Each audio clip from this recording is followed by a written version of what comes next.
Welcome to Eklavya study point and I am Sachin. और आज की इस वीडियो का टॉपिक है पढ़ाई में मन नहीं लग रहा, क्या करें सर।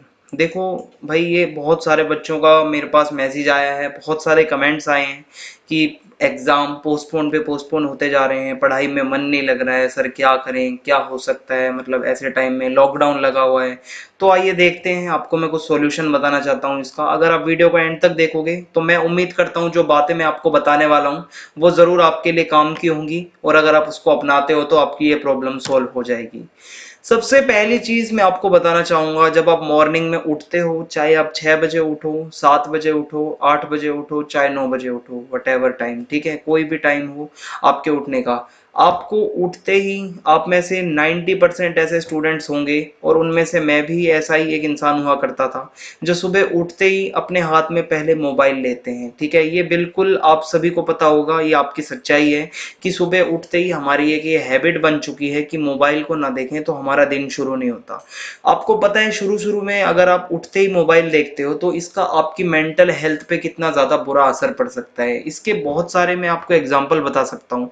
अगर आप भाई सुबह उठते ही मोबाइल देखते हो और आपने मोबाइल पे देख ली कोई ऐसी न्यूज़ जो कि काफ़ी ज़्यादा बुरी न्यूज़ है, आपका पूरा दिन खराब हो जाएगा वहीं से। ठीक है, आपने कोई ऐसी न्यूज़ देख ली जो बिल्कुल बेकार है, उठते ही आप सबसे पहले न्यूज़ वगैरह या कुछ भी अपना फीड्स वगैरह खोलते हो, इंस्टा हो, फेसबुक हो, आपको कोरोना की खबरें दिखेंगी, वहां पे इतनी डेथ हो गई, इतना वो हो गया, इतना वो हो गया। तो ये सारी चीजें आपको कहीं ना कहीं मेंटली डिस्टर्ब करती हैं। आपका सुबह जो माइंड होता है ना, जब आप उठते हो उसको थोड़ा सा वार्म अप की जरूरत होती है। जब हम एक्सरसाइज स्टार्ट करते हैं तो उससे पहले हम अपनी बॉडी को वार्म अप करते हैं।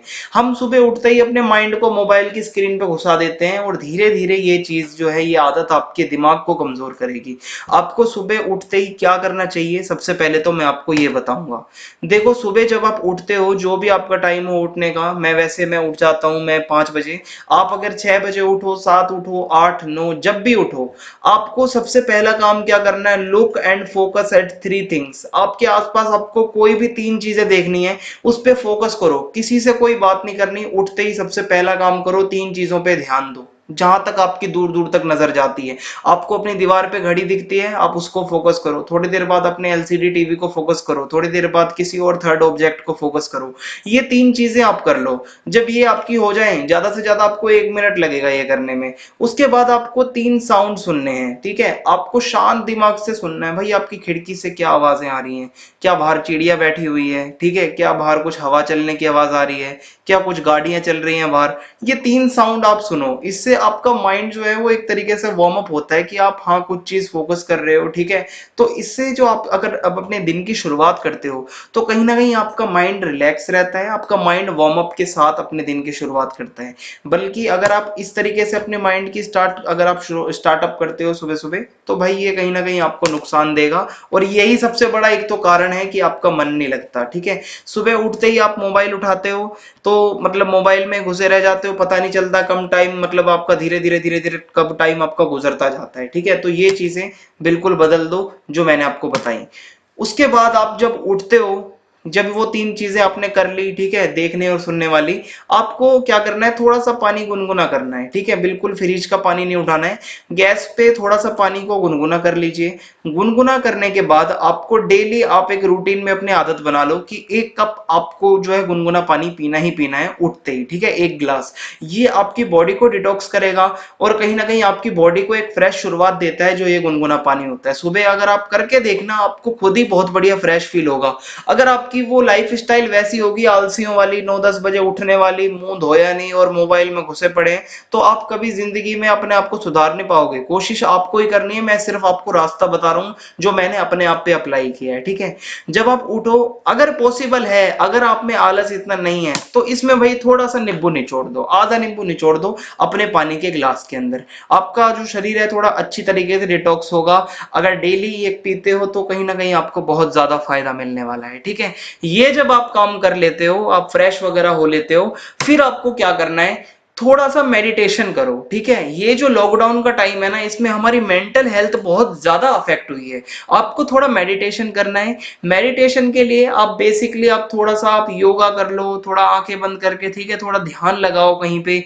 मतलब ये चीजें सिर्फ कहने की नहीं होती, आप इसको अप्लाई करके देखना खुद पे। आपको खुद पे इतना असर दिखेगा कि आपका हर चीज में मन लगने लगेगा। सिर्फ आप योगा को अपना के देखो और साथ में मेडिटेशन, अपनी आंखें बंद करके कुछ जगह फोकस लगाने की कोशिश करो। ऐसी जगह बैठो घर में जहां शोर ना आता हो, सुबह के टाइम बिल्कुल शांत रहो, आंख बंद करो, अपने आसपास के नेचर की आवाज को सुनो। चिड़िया कैसे आवाज कर रही है, आपके वहां कोयल होगी तो वो आवाज करेंगी, मोर होंगे तो उनकी आवाज आएंगी आपको। ठीक है, ये सारी चीजें आपको कहीं ना कहीं अंदर से एक एटर्नल आपको एक मतलब जॉय देंगी।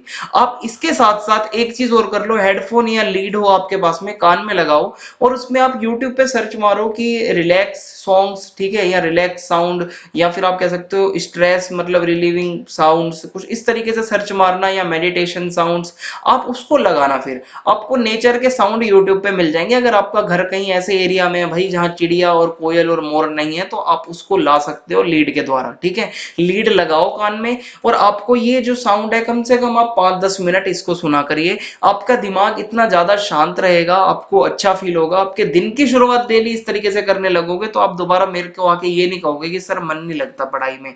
इसके बाद जब आपका सब कुछ हो सकता है भाई, फिर उसके बाद आप ब्रेकफास्ट कर लेना अपना। ब्रेकफास्ट वगैरह करने के बाद जब सब काम आपका हो जाए, तो आपको कल ही आप ये काम करना कि एक टाइम टेबल बनाओ। टाइम टेबल आप मुझसे आके पूछते हो कि सर टाइम टेबल कैसे बनाएं।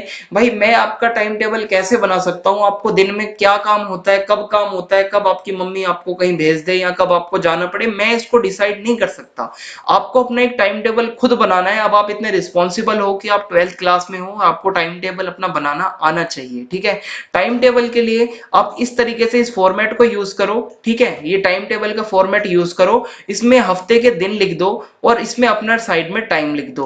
फिर इसमें बॉक्स में लिख दो कौन सा सब्जेक्ट आपको पढ़ना है। ठीक है, ये जब आप प्रिपेयर करोगे तो इसको फॉलो करना बहुत जरूरी है। इसको फॉलो करोगे तो आप कभी मुझसे नहीं कहोगे कि पढ़ाई में मन नहीं लगता। पढ़ाई में मन उन्हीं लोगों का नहीं लगता जिसका कोई टाइम टेबल नहीं होता, जिसका कोई अता पता नहीं होता। ठीक है, इसी के साथ अपनी एक डायरी मेंटेन कर लो भाई, उसमें लिख लो कि आज पूरे दिन तुमने क्या किया। या फिर अब जब रात को तुम सोने जाओगे तो अपनी डायरी में लिख दो भाई बुलेट पॉइंट में 4-5 चीजें कि कल उठते ही तुम्हें ये चीजें तो करनी ही करनी है। 4 चीजें ले लो, ये 4 टास्क, अपनी जिंदगी को एक टास्क बनाओ, डेली कम से कम 4 से 5 टास्क करो और वो लिख दो अपनी डायरी में कि कल उठते ही मुझे ये करना है। डायरी खोलो भाई, पहला टास्क ये है, दूसरा ये है। इसके बाद आपकी लाइफ ऐसे सुधरने लगेगी, आप धीरे धीरे पंक्चुअल होने लगोगे। लास्ट में अगर अभी भी आपको समझ में नहीं आया है कि मेरे को तो पढ़ने का मन नहीं कर रहा है, तो आपके लिए एक शब्द है अनएम्प्लॉयमेंट, यानी कि बेरोजगारी। आप बिल्कुल भी बच्चे नहीं हो कि आपको समझना आता हो। अगर आप इस टाइम पे अपना ये सब मैनेज नहीं करते हो तो 12th के बाद जाके आपको कुछ भी नहीं मिलने वाला है। ना कहीं आप अपना एंट्रेंस क्लियर कर पाओगे अगर आपकी तैयारी नहीं होगी, ना आपको जॉब मिलेगी और फिर आपको ऐसे ही बेरोजगार होके घर पे बैठना पड़ेगा। ठीक है, और मैं आपको एक चीज और बता दूं कि जो बच्चे अगर पिछले साल तक पढ़ रहे थे और अभी लॉकडाउन लगने के बाद से उन्होंने पढ़ाई छोड़ दी है ना, तो भाई चाहे बड़ा सा बड़ा क्रिकेटर क्यों ना हो, विराट कोहली, अगर वो 10-12 महीने तक क्रिकेट खेलना छोड़ दे और उसको मैदान में उतारो ना, वो कुछ भी नहीं कर पाएगा। आप अपने आप को ये समझ लो कि भाई 10 महीने 8 महीने अगर आपको बिठा दिया घर पे, आपने कुछ भी नहीं पढ़ा, एकदम से आपको बुला लिया ना कि भाई अब पेपर दो, तो आप कुछ भी नहीं कर पाओगे। वहां पे आपके वहां पे 60-70% भी नहीं आने वाले, ये मेरी गारंटी है, अगर आप कुछ भी नहीं पढ़ रहे हो डेली। ठीक है, तो ये मेरी कुछ टिप्स थी जो मैंने आपको बताई हैं। इसको फॉलो करोगे तो कहीं ना कहीं आपको ये चीजें फायदा देंगी। टाइम टेबल और डायरी मेंटेन करना हमारे लाइफ में सबसे बढ़िया चीज होती है। अगर आप इसकी आदत डालते हो तो आपका खुद का दिन इतना बिजी जाएगा कि आप मुझे ये मैसेज करने का आपके पास टाइम ही नहीं होगा कि सर हम क्या करें, हमारा मन नहीं लगता। ठीक है, तो अगर आपको बात मेरी सही लगी हो तो आप कमेंट में जरूर बताना और चैनल को सब्सक्राइब कर दो ऐसे ही और वीडियोस के लिए। अपनी प्रॉब्लम्स मुझे बताओ, मैं उस पर वीडियो जरूर बनाऊंगा। ठीक है, और वीडियो को शेयर कर देना अपने फ्रेंड्स के साथ में। जय हिंद, जय भारत, धन्यवाद।